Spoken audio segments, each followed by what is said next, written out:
Michael Jordan learns his childhood friend died thinking he was forgotten, then breaks down at his grave.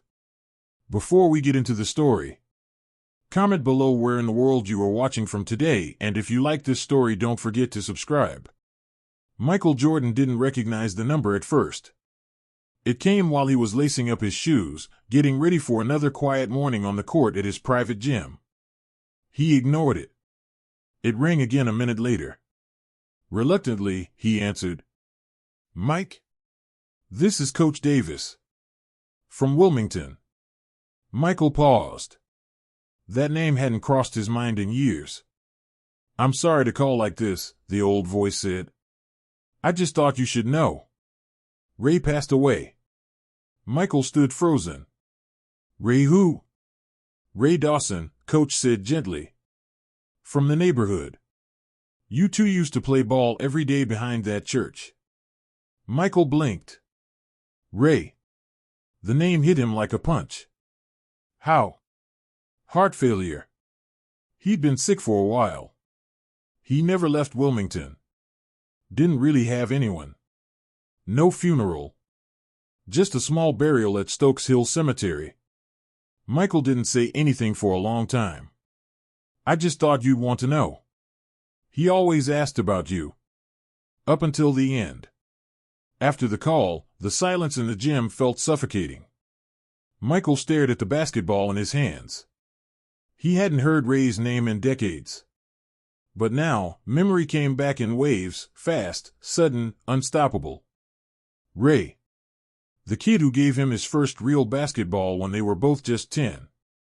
It wasn't even new. Ray had found it near a dump, scrubbed it clean, patched it with duct tape, and said, "Now you got no excuse." Michael had promised to pay him back. Then life happened. Basketball happened. Fame. Travel. Titles. He never saw Ray again. By noon, Michael canceled his media shoot and had his assistant book a flight.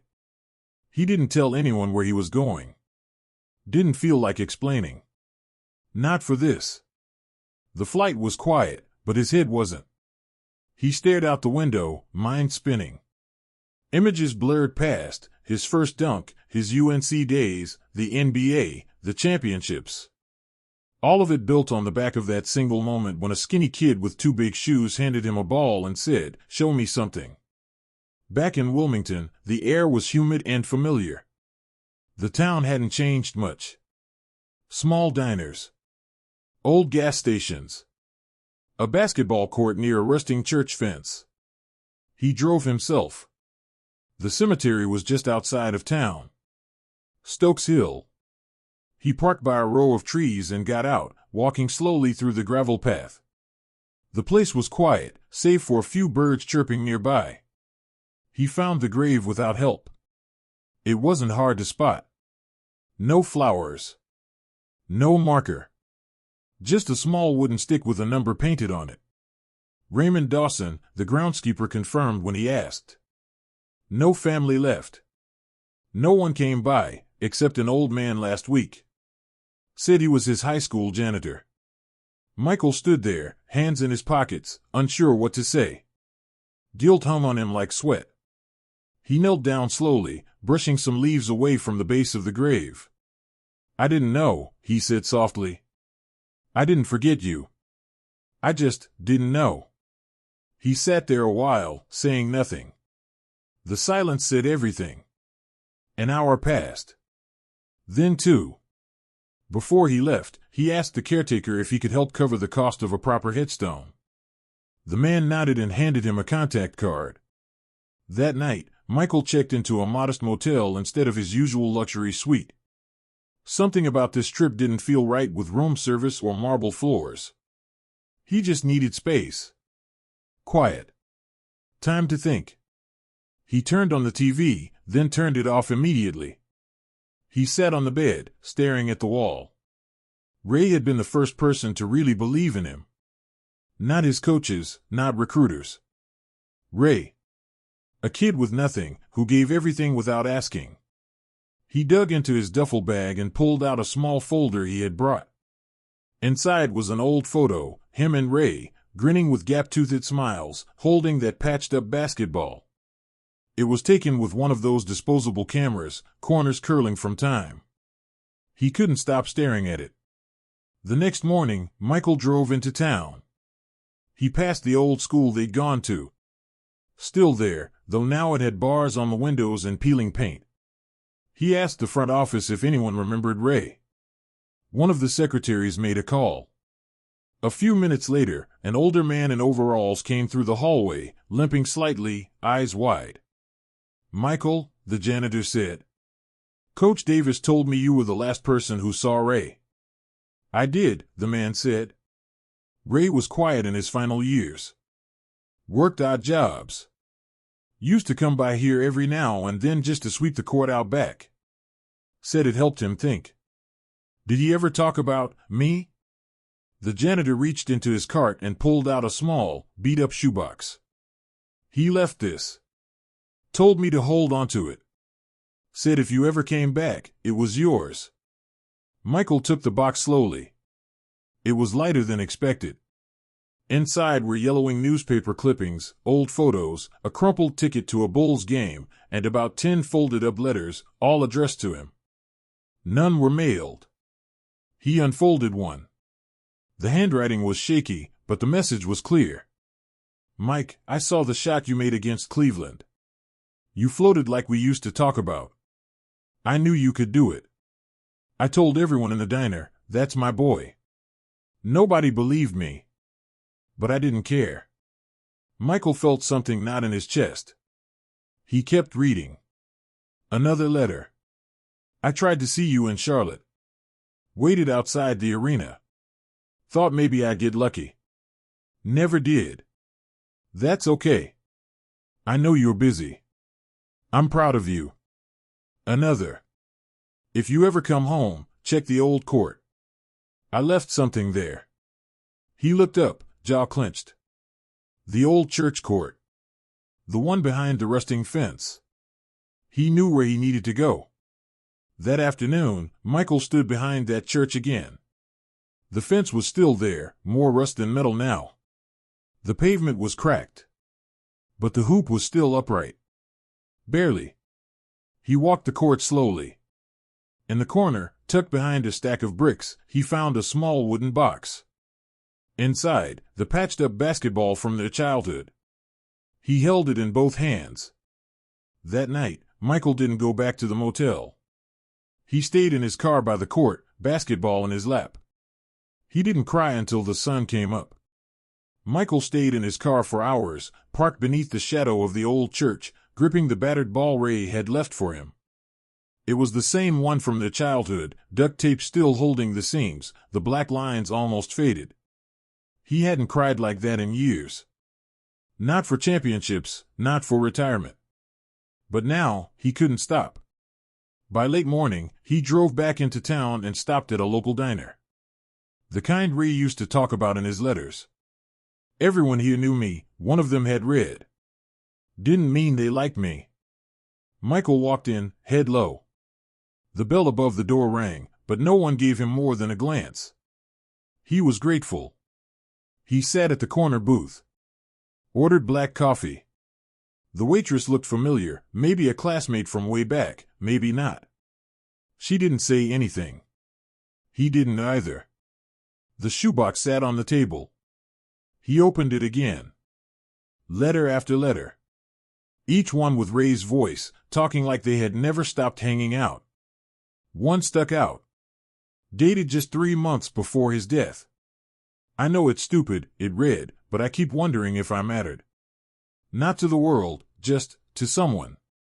You ever think about me, Mike?" Michael folded it slowly, jaw locked.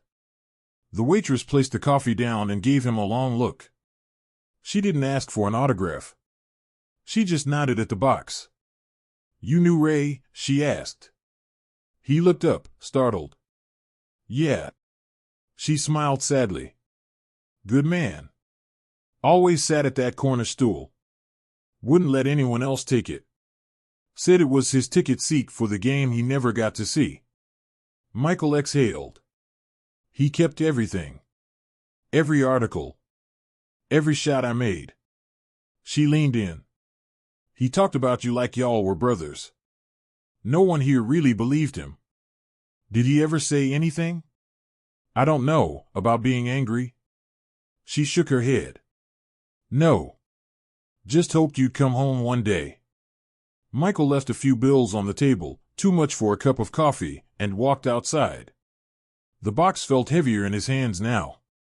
He drove to the high school next. Coach Davis met him by the gym entrance, older and slower but still sharp-eyed. Didn't expect to see you, he said. Wasn't sure if the call meant anything. It did, Michael replied. Thanks for making it. They sat in the bleachers.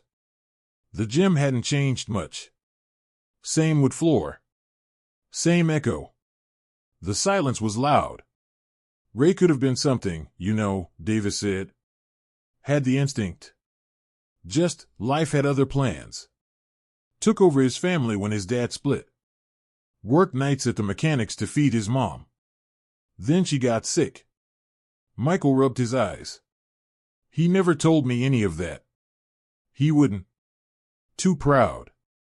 He was just happy you made it. Bragged like a father every time you were on TV. Michael reached into the box and pulled out the ticket stub. Did he really go to the Charlotte game? Yeah. I drove him there. He waited 5 hours in the cold. Didn't want to bother you. Just wanted to see you walk in. Michael's hands clenched around the stub. I didn't see him. You didn't know to look. There was a pause. Look, Mike, Davis said, he didn't blame you. But he died thinking you forgot. That's what eats at me. The word stung deeper than Michael expected. He stood up, took a slow breath, and looked around the gym. I want to do something, he said. For him. For this place. Not PR. Just real. Davis nodded. Then start by remembering him loud enough that the next kid who grows up like Ray doesn't feel invisible. That night, Michael drove to Ray's old neighborhood. The houses were small, most of them run down. Ray's place was boarded up. The steps were cracked, and weeds grew where a porch once was. A kid rode by on a rusted bike and did a double take. UMJ, the kid asked, wide-eyed. Michael smiled faintly.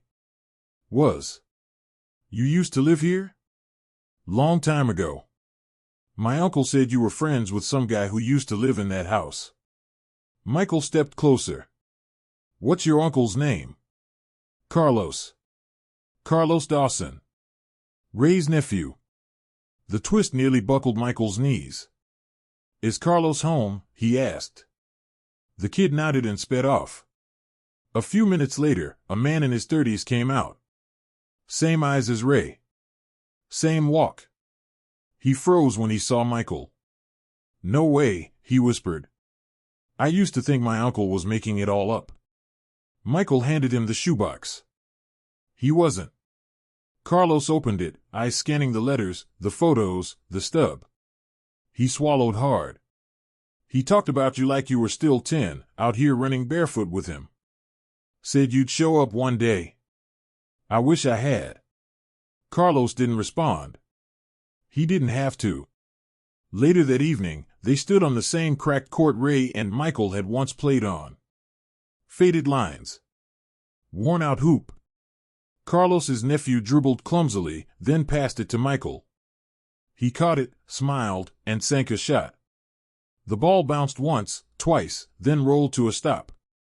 Mind if we play a little? Michael asked. Carlos nodded, voice tight. He would have loved this. They played until the streetlights flickered on. As they packed up, Carlos handed Michael a folded piece of paper. Found this in his Bible after the funeral. I think it was meant for you. Michael opened it. If Mike ever comes back, tell him I don't want an apology. Just want him to know he was always my brother. No matter how far he went. No matter how long it took. The handwriting was shaky. The ink had faded. But the message hit clean. Michael folded it carefully and put it in his pocket. No longer unread. No longer forgotten. Michael stood on that cracked court long after Carlos and his nephew had gone. The night had settled around him, quiet except for the distant hum of streetlights and the rustling of leaves. The worn basketball sat beside him like an old friend waiting for one more game. His phone buzzed in his pocket, his agent, his assistant, someone from the Bulls Foundation. He didn't check. Not now. Instead, he looked at the pavement beneath his feet. The same court where a kid named Ray Dawson had taught him how to fall without fear. He remembered how they used to play until the sky turned purple and the church bell chimed the hour. Ray never kept score. He just loved the game. Loved the moments. Michael finally moved, walking the length of the court, each step echoing memories he hadn't touched in years. The next day, he made a decision. By morning, he called the city council and arranged a meeting. He didn't go through his usual people. He didn't want a press release. He just wanted a conversation. 2 days later, he sat down in a small town hall office with Councilwoman Reeves, a sharp, middle-aged woman who had known Ray since high school. "Mr. Jordan," she said, shaking his hand firmly. "Didn't expect to see you here." "I didn't expect to be here either," he admitted. "But I need to talk to you about Ray Dawson." Her expression softened. He deserved more than he got. "I want to fix that," Michael said. "I want to rebuild that court. Make it something permanent. And not with my name on it, his." She sat back in her chair, surprised. "You're serious?" "I owe him.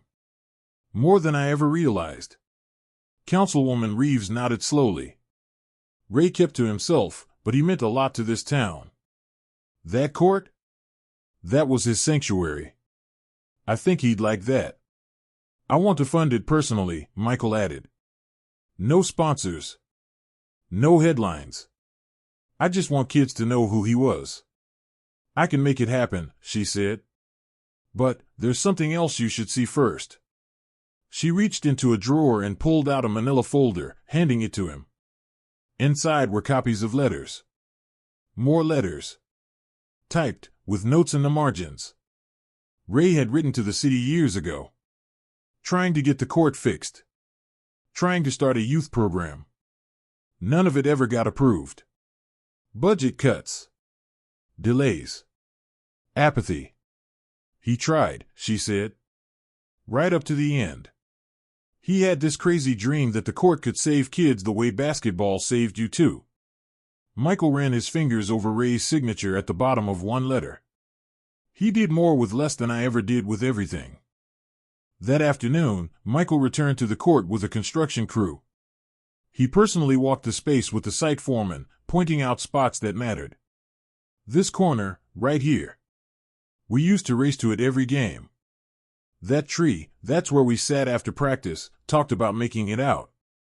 He asked for better lighting, new rims, a small bleacher, and a bronze plaque with Ray's name, not flashy, just honest. A quote from one of Ray's letters would go beneath it. "We didn't have much. But we had each other. And that made it enough." Word got out, of course. A few reporters caught wind of what was happening. But Michael refused interviews. Every time a camera showed up, he walked away. "This isn't a comeback story," he told one persistent journalist. "It's a thank you." Weeks passed. The court transformed. The neighborhood watched from porches and front yards, amazed at what was happening. Michael showed up every day. Not as a superstar. Just as a man trying to make something right. One evening, a group of local kids wandered onto the newly paved court, basketball in hand. Michael looked up from where he was overseeing the paint job. "You play?" one of them asked. "Used to." "You any good?" Michael chuckled. "Decent." They tossed him the ball. "Let's see then." He took a shot that was clean and smooth, nothing but net. The kids hooped, their skepticism gone. That night, they played 2-on-2 until it got dark. No fanfare. No lights. Just laughter, trash talk, and sweat. Michael hadn't felt that alive in years. After the game, a quiet boy with a buzz cut pulled at Michael's shirt. "You really knew him?" he asked. "Ray?" Michael nodded. "He was my first teammate." "What happened to him?" "He gave everything he had for people who needed it," Michael said. "Sometimes the world forgets people like that." The boy frowned. "Then why are you remembering him now?" Michael knelt to meet the kid's eyes. "Because I should have remembered sooner. But remembering late is still better than never." The next morning, Carlos visited the site with his nephew. The court was almost finished. Carlos took it all in, the smooth paint, the new lights, the plaque waiting to be installed. "He would have called you crazy for doing all this," Carlos said, arms crossed. "He probably would have," Michael smiled. "Then challenged me to a one-on-one to settle it." Carlos laughed. "And he'd foul you every time." Michael nodded. "And I'd let him." That weekend, they held a quiet dedication ceremony. Just locals. No press. No celebrities. Councilwoman Reeves said a few words. Carlos shared a memory about Ray making them peanut butter sandwiches when they were broke. Michael stood last. He held the patched-up ball in his hands. The one Ray had left behind. He didn't need notes. Just truth. "He gave me this when we were 10. I never gave it back. I never thanked him. This court is my thank you. But more than that, it's a reminder, for everyone. Don't wait too long to tell someone they mattered." He placed the ball beneath the plaque and stepped back. Everyone stood silent for a moment. Then Carlos's nephew ran to the free throw line and took a shot. Missed. Laughed. Took another. Soon the court was filled with kids. Playing. Yelling. Living. Michael sat on the bleachers, watching. Ray would have liked this. A man with nothing had built something that would last. And Michael, the man who had everything, was finally beginning to understand what real legacy looked like. The morning after the dedication, Michael woke up early and drove to the cemetery. The court was finished, the kids were already playing, and Ray's name was finally spoken with pride, but something still felt undone. The sky was gray over Stokes Hill Cemetery, and the grass was wet from a light drizzle that had passed overnight. He walked slowly, hands in his pockets, past rows of stone markers until he reached Ray's. The new headstone had just been placed. It was simple, black granite with silver etching. Raymond L. Dawson. Beloved friend. Quiet hero. We didn't have much. But we had each other. Michael stood in silence. He felt the words, not just read them. He reached into his jacket and pulled out something wrapped in cloth. He unwrapped it carefully, a replica of his 1996 championship ring.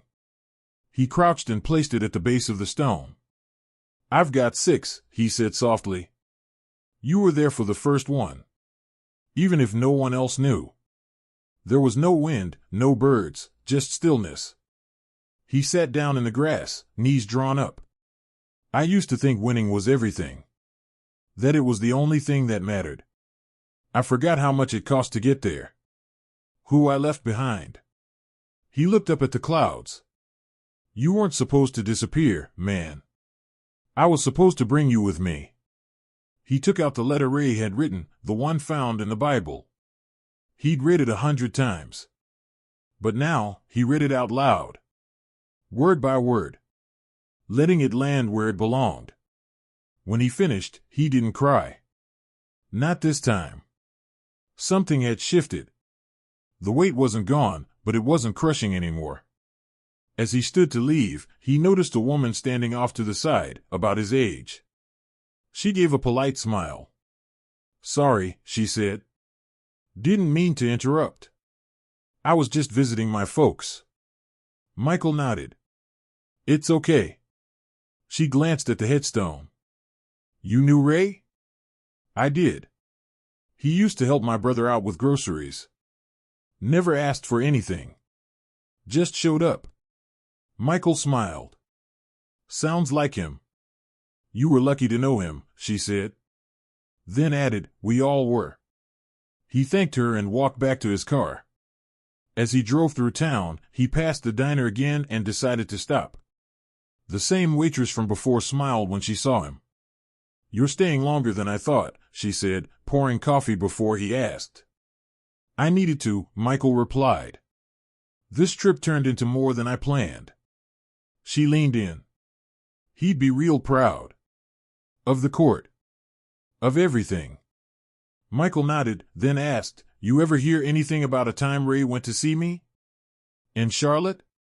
Her brow furrowed. "I think he told me once. Said he waited outside the stadium.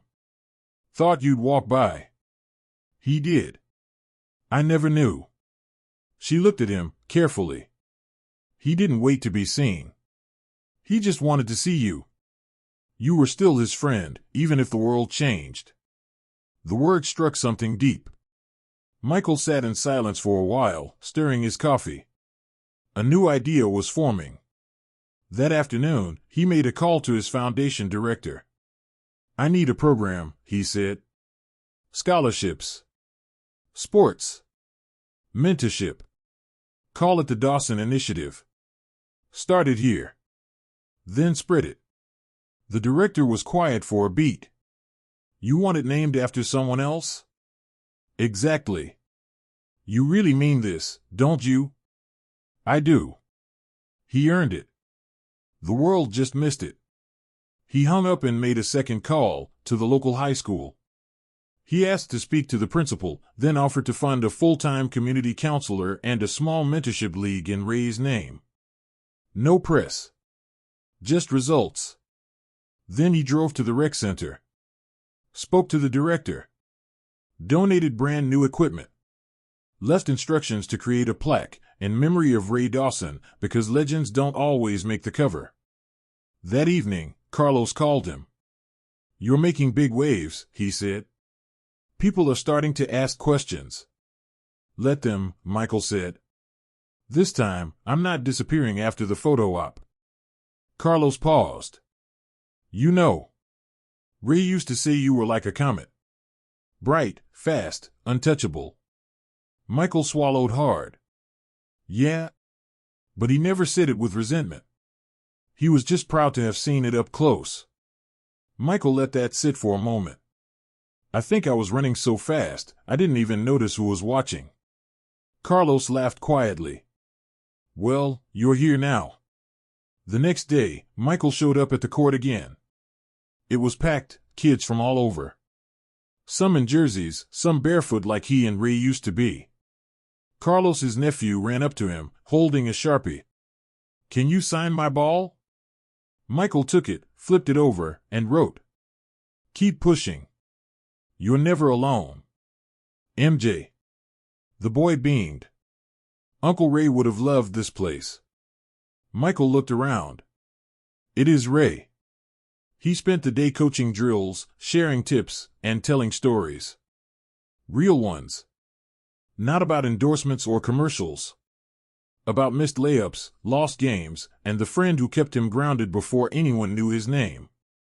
As the sun began to dip, he sat on the edge of the court, watching the kids. One of them wore a shirt that read Dawson Initiative in bold white letters. He didn't need a statue. He didn't need a speech. This was enough. A real legacy, built on a quiet promise he'd finally kept. And somewhere, in the back of his mind, he could hear Ray laughing. "About time you showed up." The following weekend, Michael returned to Wilmington one last time. He didn't announce the trip. No cameras, no entourage. He wore a plain hoodie, a cap pulled low, and walked through the neighborhood like any man coming home, not as a legend, but as someone tying up loose ends. The court was alive. Not just with basketball, but with music, food, and laughter. Local families had organized a small community event around it. Carlos met him at the gate, holding 2 cups of lemonade. "You're late," Carlos grinned. "Figured I'd let someone else have the spotlight today," Michael replied, accepting the drink. The kids were running full-court games. The new bleachers were packed with parents cheering. Off to the side, a group of teens stood around a table with flyers and a sign-up sheet that read mentors wanted, Dawson Initiative. It was working. Already. Michael stayed out of the way, just watching. A few people recognized him but didn't bother him. They knew why he was there. This wasn't about celebrity anymore. This was about presence. About finally showing up. Carlos's nephew came jogging over, winded from playing. "You gonna talk today?" he asked. Michael raised an eyebrow. "Talk? Everyone's saying you're gonna speak. End it with something big." Michael looked around. People were gathered. Maybe they were expecting it. Maybe it was time. He walked slowly toward the middle of the court, stopping just inside the three-point line. Conversations quieted. Kids froze. Everyone waited. "I wasn't planning to say anything," he began, voice low but steady. "I didn't come here to make noise. I came here to remember someone who never asked for attention." He paused, letting the silence sit. "Ray Dawson was my best friend when I was just a kid trying to make a basket. Before the crowds, before the headlines, before any of it. He gave me my first basketball. Not because he wanted credit, he just believed I had something. And he was right." A few people nodded. A breeze moved through the court. "I forgot him," Michael said plainly. "I got so caught up in where I was going, I forgot to look back. That's on me. But I came back to say thank you. I came back to make sure no one else forgets him." He looked at the new hoop, the fresh court, the kids. "This isn't about guilt. This is about love. This is about friendship. About not waiting too long to tell someone they mattered." He held up a small bronze key on a chain. "This is the first key to the new community center. It opens next month. Free programs. Equipment. Coaching. Mentoring. And every wall inside has Ray's name on it. So even when no one's talking about it, he's there. Just like he always was." He placed the key on the scorer's table and stepped back. Applause wasn't loud. It wasn't wild. But it was real. He sat down on the bench again, this time next to Carlos. "You good?" Carlos asked. "I am," Michael said. "I finally am." They watched the rest of the day unfold like a home movie. Games. Smiles. Kids falling and laughing. A girl hit her first three-pointer and screamed like she'd won a championship. Someone played old-school music on a Bluetooth speaker. The mood was pure. Joyful. Whole. Later that afternoon, Michael returned to the cemetery. No speeches this time. Just him. He brought a small frame with him. Inside was the photo of him and Ray from when they were kids. The one with the crooked grins and worn-out shoes. He placed it beneath the headstone, tucked carefully behind the championship ring. He stood for a long time. "I got the message, Ray," he said quietly. Loud and clear. He turned to leave, but then stopped. "You know what the wild part is? Even after all these years, all the games, all the trophies, my favorite memory is still that day you gave me that ball. That one small thing. Changed everything." Then he smiled. "And you always did foul me too hard." The wind picked up slightly, leaves rustling. He walked back to his car, opened the door, then turned once more. "Rest easy, my brother. You're not forgotten." As the engine started, a young boy on a bike passed by the cemetery gate and waved. Michael nodded. Back on the road, he rolled the windows down and let the wind in. The next few weeks, the story spread, not from Michael, but from the town. People talked about the court. About Ray. About how one man with nothing gave everything. How another man finally came back, not to be seen, but to see. A local paper ran a headline. "The friend who made Michael Jordan fly." The article didn't mention stats. It didn't mention sneakers. It talked about kindness. Loyalty. and the court where kids now played under Ray's name. Years later, when the Dawson Initiative grew into a national youth program, Michael declined every invitation to make it about him. Every interview request. Every red carpet. He just showed up, quietly, often unannounced. Sat on benches. Watched kids play. Talked to them. Remembered Ray with every bounce of the ball.